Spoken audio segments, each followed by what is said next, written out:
Please like the video there. Like the video. But please like the video.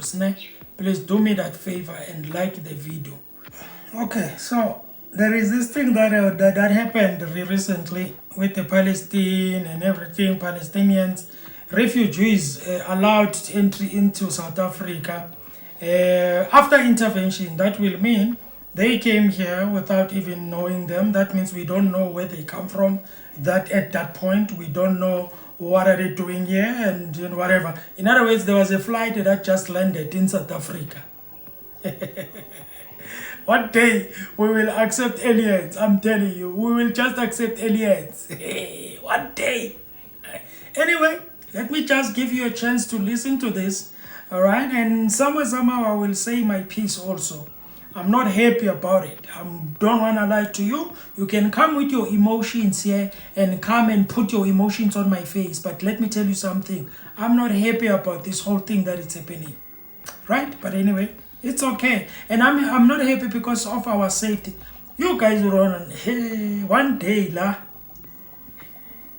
And we are taking people that are, anyway. In this development, and Skara Mafokwane has been keeping an eye and will make things clear for us this morning. So many questions out of what Imtiaz Suleiman was saying there around who knew.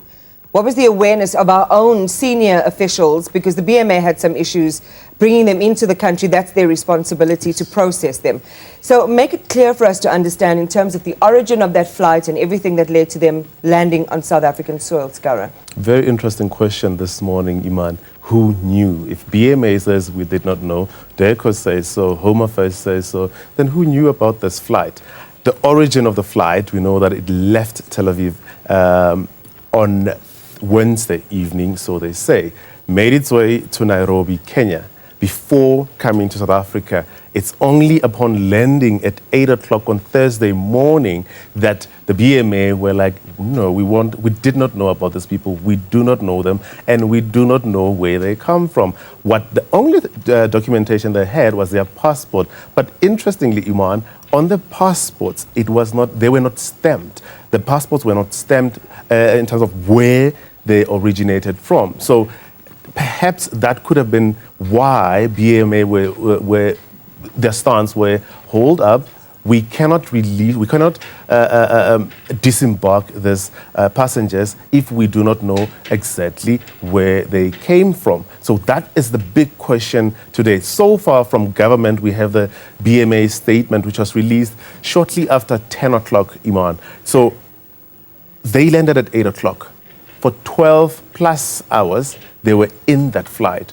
And, we arrived at the airport in the early evening. We were not given access to the international arrivals. Yeah. We had no idea as to what is happening. However, shortly after 10 o'clock, it's only then that we got an update that they have been, they disembarked and will be processed, and then certain steps will take effect after. Given the context of the starting point of these individuals' journey, there is trauma, there's loss, there's pain, there's a whole lot of things that precede them getting onto a plane. And did they share with you what they were told? Did they even know where they were going? Very good question. They did not even know where the destination, the final destination, where it will be.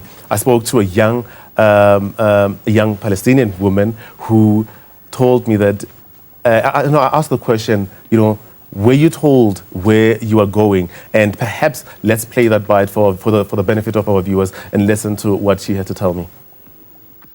It was hard, of course, but having the chance to live again is what I need. Like living in a place with no chances to live is not something anyone would love to have. Sitting in that aircraft for those many hours, for 12 hours or more, how did that make you feel? I was so nervous. If we could, will we pass and enter? Will they just return us? What's gonna happen to us? All these thoughts just was in my mind. So it was a hard moment. And you continued to talk to those who had arrived yesterday. Yeah, but very interesting, Iman. What she had to tell me, she did not know where she was going. However, what she says is, it's better here than where I come from.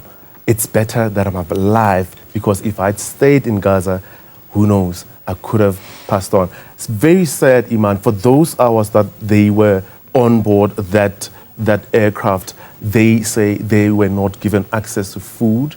They were not given access to water or anything. It's only after the gift of the givers intervened around 12 o'clock at midday that they were able to be given those refreshments. But also, Iman, when I spoke to another family, and they telling me that the clothes they had on their backs were the only clothes they had. They left Gaza without anything. And what's sad about this...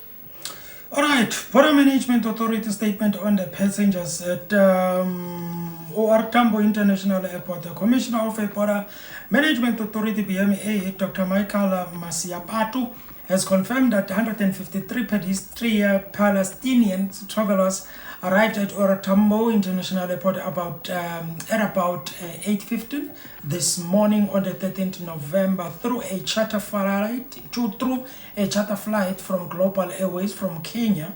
During the standard interview process conducted by BMA immigration officers, the group did not indicate their duration of stay in the car. They will never say how long are they going to stay.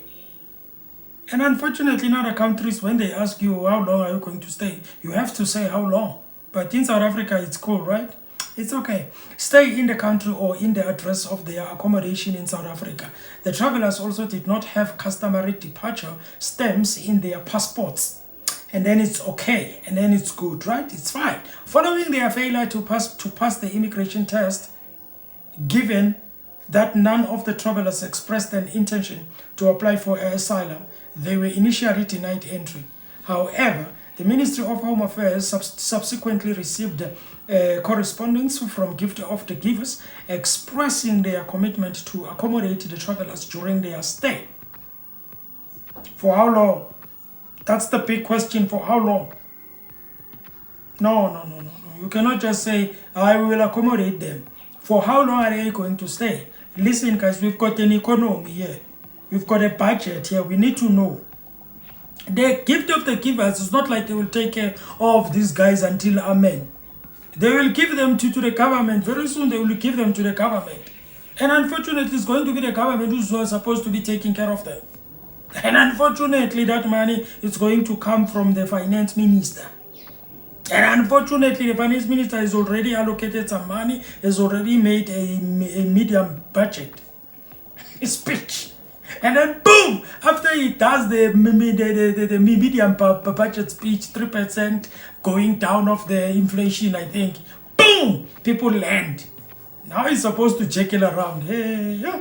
Anyway, following the duration of their stay. Okay, following, where am I? Okay, let's start there. Following this verification and intervention, the travelers have been admitted this evening. By the time of admission, 23 of the 153 travelers had already transferred from South Africa to their ultimate destinations. Therefore, only the remaining 130 passengers were processed into the country under the care of Gift of the Givers. Gift of the Givers, please, this is your business because you entered, right? Please. You gotta do that and then until. Because you don't even ask them how long are they going to stay. They don't tell you how long are they going to stay, right? And you accept all of that, it's fine. You need to take care of them then until they decide to leave. If they are ever going to leave, I can promise you not all of them are going to leave. Trust me now, right now, not all of them. I wouldn't be surprised all of them, they won't even leave. Given that Palestinians are eligible for 90 days visa, except travel to South Africa, they have been processed as per normal and will be required to adhere to all conditions of entry. The BMA will continue to strictly uphold the legal and regulatory frameworks of the Republic of South Africa. We want to see you now. What are you going to do? We want to see how are you going to handle this thing when at BMA. We want to see how are you going to handle this thing. I'm gonna be looking around. I'm gonna be looking on the news. I'm gonna be following this thing, and I want to see how are they going to handle this thing. I want to see. Okay, let's continue and listen. Family which will play the bite is that they had a young child. That child did not even have nappies on board. The child had to endure at least 24 hours wearing one diaper. You can imagine. Let's take a listen to that. ما في حياة غزة عبارة عن سواد. She starts to say the life in Gaza actually it's dark black now. It's no life actually in Gaza because everything it's destroyed. Okay, it's no houses, no building, nothing in Gaza. Actually, it's no life in Gaza now. That's why just they came to start a new life. فقدت فوق ال 100 شخص من أفراد عائلتي. We know that when people in this particular context make their way to another country, there's a lot of uncertainty. And it was preceded by uncertainty about their arrival in the first place. What happens next? So what we've been told, Iman, is that this morning, what happened yesterday actually, is that the 130 who were processed were moved by buses. We were not given a location for their safety, but we know that they're in and around the Johannesburg area. So they were given shelter. Most of them were booked into hotels. That's where they spend the night resting. What's going to take effect this morning is that they will be visited by doctors and psychologists, understanding, Iman, that they come from a war-torn area. So they're going to be evaluated, and there will be medical checks which takes place. That's all going to take place today, this morning in Johannesburg. What's going to take place tomorrow is that those seeking asylum in South Africa will then, that process will start. The application of the asylum process will start tomorrow. All right, Skara, and you'll keep us close to all of these developments. Thank you for... You know, this thing, it's giving me problems, guys, you know. And I know that some of you will say to me, hey, guys, these guys are going through a lot, you know, and I understand all of that. Guys, I don't know what to say now. I really don't know what to say. I really don't know what to say. I really don't know what to say. And I'm not saying that I really don't know what to say, because the thing is, yes, it's like every day or every time I am proven right to say South Africa is a country where if any person who decides to who just want to go to any country, whether there's a war, whether there's the economy is bad, whether there's whatever, people, the only country they think about, it's South Africa. They passed Kenya. They passed Kenya, they took a flight from Kenya. It took them here. From Kenya, they jumped Kenya. I don't know how many countries they jumped. They came to South Africa. It's very interesting. They don't know where they were going. One. Number two, since they didn't know where they were going, right? In other words, in my speculation, they just took a flight and they were like, okay, we are leaving. Then they were in the air. There is no way that they never knew where they were going. No way. There is no way they never knew where they were going. Because if they went to Kenya and in Kenya they accept them, they would have taken them. But they knew exactly what they were going. They were going to South Africa. Why? Because South Africa is supporting them. South Africa is protecting them. South Africa is defending them. South Africa is fighting for them against the Israelites, right? There is no way in the world they can just take a flight like that and land into another country, and then they took another flight and come to South Africa. They didn't know where they were going. There is no way. They knew that we don't have passports without stamps here. We will have a problem. The only country that we can go and we can be accepted, it's only South Africa. And then they land, and then the people were busy hitting each other with heads. We don't know these people. Who are these people? Blah, blah, blah. When they check their stamps, they don't even know where they come from. One day you will accept aliens, Baba. One day you will accept aliens, and you think that is you, and you will accept aliens. Because you accept everything and anything. South Africa has become a place where when people are not like doing whatever, they can just say, okay, we run to South Africa. If a person in their country, they commit crime and commit crime and commit crime, and the person thinks of running away, the only country they think about is South Africa. It doesn't matter where it is, whether it's Israel, whether it's Palestine, whether it's America, whether it's whatever. When people think about a place to just go and hide, they run to South Africa. This thing is not good for me. I'm very sorry. I don't like it. I don't like it. I don't like it. I don't like it. And I know you're going to come to me. Yeah, it's a war, man. It's a war, man. It's a war, man. For the fact that they don't even tell us on how long they are going to stay in South Africa, it's a problematic thing for me. In other countries, trust you in me. When you go to them, any country, when you go there, they will ask you specifically, what is your purpose to come here? 1. Number 2, how long are you going to stay here? I'm going to stay 3 months. That's what they are expecting. You need to tell them. They don't leave you and say, oh, you come there and then you say, I don't know how long I'm going to stay here. It doesn't work like that. They don't allow you. You gotta know when are you going to die in South Africa. Very soon, they will be, all of them, they will be here. They will be here. More population, less economy. More population, less economy. More population, less economy. The economy is not growing. More population. Trust me, guys. The more the population, your economy gets strained. Your economy gets strained, gets swallowed. You become nothing at the end of the day. The more you bring people into your population without planning for them. Anything that comes into your budget without planning for it, it's gonna harm you. It's gonna strain you. It's gonna affect the people that are citizens in that place. Just like in your family. When you've got a budget and you've got something that just comes out without planning for it, it will harm your budget, it will harm the people that are around you, affect everyone that is around you. They will start complaining, no, you can't get this, the kids will be crying. No, I want this, no, you can't get that because of 1, 2, 3, 4, 5. That's what is going to happen. And the people of South Africa, when they react, you look at them funny. Because you are doing something that I don't understand. Kanti South Africans, kanti man.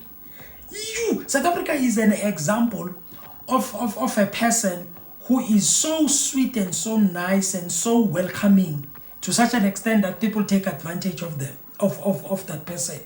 They do whatever they want to do. They say whatever they want to say. They disrespect him. They just land on him. They just do whatever they want to do. They will understand. He will understand. You don't pay attention to that one. He will understand, and then they just do whatever they do. It's okay. What can I say? And I know some of you, there's going to be different views out there. Some people will say, yeah, you guys, you don't have hearts. You guys, you don't have sympathy. You guys, you don't have what. My question is, since there was bombing between Israel and also Palestine, and maybe the Palestine were busy bombing the Israelites, they were bombing them too much. Maybe they were stronger than them. And then the Israelites, they come running to South Africa. Because the Israelites and America almost there, yeah, right? And then they decide to take a flight. How is South Africa was going to react? That's my problem. Now, I understand why the Palestine will land to South Africa, because they have seen your sympathy, they have seen your nice heart towards them. But it's okay.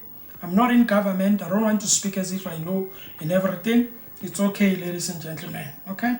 Like I said, when it comes to immigration, people I'm not going to say anything. I'm just going to react to videos. And I'm not going to say anything, but I'm not happy the way this immigration thing is being taken care of.